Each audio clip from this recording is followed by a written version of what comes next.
మీ ఫోటోని ఒక ఆర్టికల్గా వేయమని చెప్పి ప్రశ్న అడిగిన మీరే మిమ్మల్ని ఇంటర్వ్యూస్ మీడియా వాళ్ళు అడిగే రేంజ్కి వెళ్ళిపోయారు.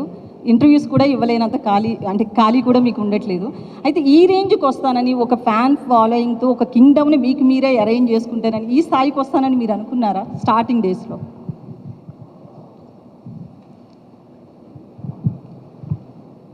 ఏదో పెద్ద కావాలి, పేరు సంపాదించాలి, డబ్బులు చేసుకోవాలి, అందరు రెస్పెక్ట్ పొందాలని అయితే ఉండే.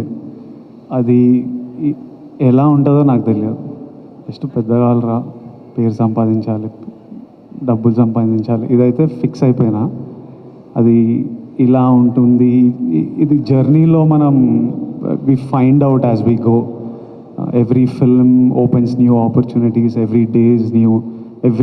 నేను తీసుకునే ప్రతి decision, today the decision I take will shape the next 10 years of my life. So తీసుకుంటున్న ఆన్ ద గో తీసుకుంటున్న డెసిషన్స్ ఇవి.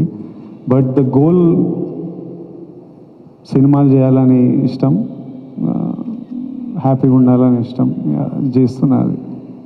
సో ఇప్పుడు కింగ్డమ్ విషయంలో హిట్ కొట్టాలి అని చాలా స్ట్రాంగ్గా అనుకుంటున్నారు. అంటే ఎక్స్పెక్టేషన్ ఎవరికన్నా ఉంటుంది.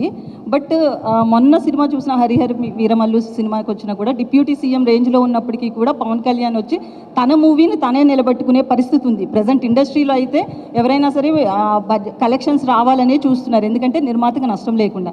ఇప్పుడు మీరు కూడా ఈ సినిమా హిట్ అవ్వాలనుకుంటున్నారు. ఇది కలెక్షన్స్ పాయింట్ ఆఫ్ వ్యూలోనా, లేకపోతే మిమ్మల్ని నమ్ముకున్న ఫ్యాన్స్, మిమ్మల్ని ఇష్టపడుతున్న ఫ్యాన్స్కి ఒక ట్రీట్ ఇవ్వాలనా?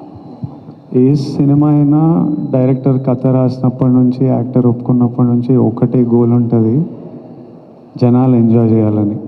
అది ఒకటే మన audience, that is the single goal. అది అచీవ్ అయినామంటే అందరు హ్యాపీ ఉంటారు, డబ్బులు వస్తాయి, పేరు వస్తుంది. So nobody thinks about any other way around. ప్రతిసారి గోల్ ఆడియన్స్ మన సినిమా ఎంజాయ్ చేయాలరా, అదొక్కటే ఉంటుంది ఆల్వేస్. వంశీ గారు ఓకే. యాక్చువల్లీ లాస్ట్ టైం ఒక ఇంటర్వ్యూలో కూడా మీరు మాట్లాడుతూ పిఆర్ఓ వ్యవస్థ మీద మాట్లాడారు కదా, పిఆర్ఓలు బెదిరిస్తున్నారు, బ్లాక్మెయిల్ చేసే రేంజ్కి వెళ్ళిపోయారు అని చెప్పి. అయితే కొంతమంది పిఆర్ఓలకి ఈ విషయంలో కోపం వచ్చింది. ఎందుకంటే ఎవరో పర్టికులర్గా వాళ్ళ గురించి చెప్పకుండా అందరినీ ఒక పిఆర్ఓ టోటల్ వ్యవస్థను అన్నారు అని చెప్పి. పర్టికులర్గా ఎవరైనా ఉన్నారని మీరు చెప్పాలనుకుంటున్నారా? ఆ రోజు ఆ ఇంటర్వ్యూ అడిగిన అతను అయితే మాత్రం మిమ్మల్ని ఆ క్వశ్చన్ అడిగిన ఆయన తిరిగి ఆ క్వశ్చన్ వేయలేదు, పర్టికులర్గా చెప్పండి ఆ నేమ్స్ అని చెప్పి. మీరేమైనా దాని గురించి ఓపెన్ అవ్వాలనుకుంటున్నారా? లేదండి, కింగ్డమ్ గురించి చెప్తే నేను దేని గురించి ఓపెన్ అవ్వాలనుకోవట్లేదు సార్. వంశీ ఇది అంటే కింగ్డమ్ ఈ స్టోరీ అంటే గౌతమ్ దిన్నూరి ఇది ఫస్ట్ చెప్పింది రామ్ చరణ్ అన్నారు కదా, ఆ స్టోరీనా లేకపోతే ఇది వేరే స్టోరీ సార్? ఇది వేరే స్టోరీ అండి.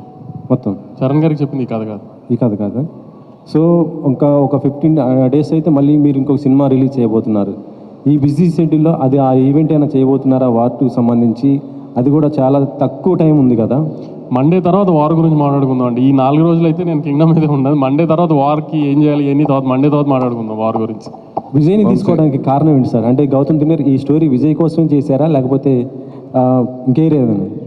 లేదు, గౌతమ్ నాకు వచ్చి చేద్దాం అనుకున్నప్పుడే నేను విజయ్ గారికి ఒక కథ అనుకున్నానండి. ఆ విజయ్ గారితో సినిమా చేద్దామని అది చెప్పాను డైరెక్ట్గా. వేరే ఆప్షన్స్ ఎప్పుడు మేము పెట్టుకోలేదు. అందుని విజయ్ గారు అనుకున్నాం, అది విజయ్ గారితో అలానే ప్లాన్ చేసాం అంతే. విజయ్ గారు, మీ లాస్ట్ సినిమా ఫ్యామిలీ స్టార్, అది ఫ్యామిలీ ఆడియన్స్ కోసం తీశారు. ఇది ఏ ఆడియన్స్ పర్టికులర్గా ఎవరి కోసం అనుకుంటున్నారు అసలు? టికెట్ బుక్ చేసుకుంటున్న ప్రతి ఒక్కరికి కింగ్డమ్ వాళ్ళందరి కోసం కింగ్డమ్. యుద్ధం ఎవరి కోసం, ఎందుకు చేస్తున్నారు? ఏ యుద్ధం అయినా ఫ్యామిలీ కోసమో, ప్రేమ కోసమో, లవ్వే ఉంటుంది రూట్ కాజ్. మన ల్యాండ్ కోసమో, మనం పుట్టిన మట్టి కోసమో, ఫ్యామిలీ కోసమో, లవ్ కోసమో ఇదే ఉంటుంది. హిస్టరీలో ఏ యుద్ధం తీసుకున్నా దీని గురించే ఉంటుంది. ఇది కూడా అలాంటిదే.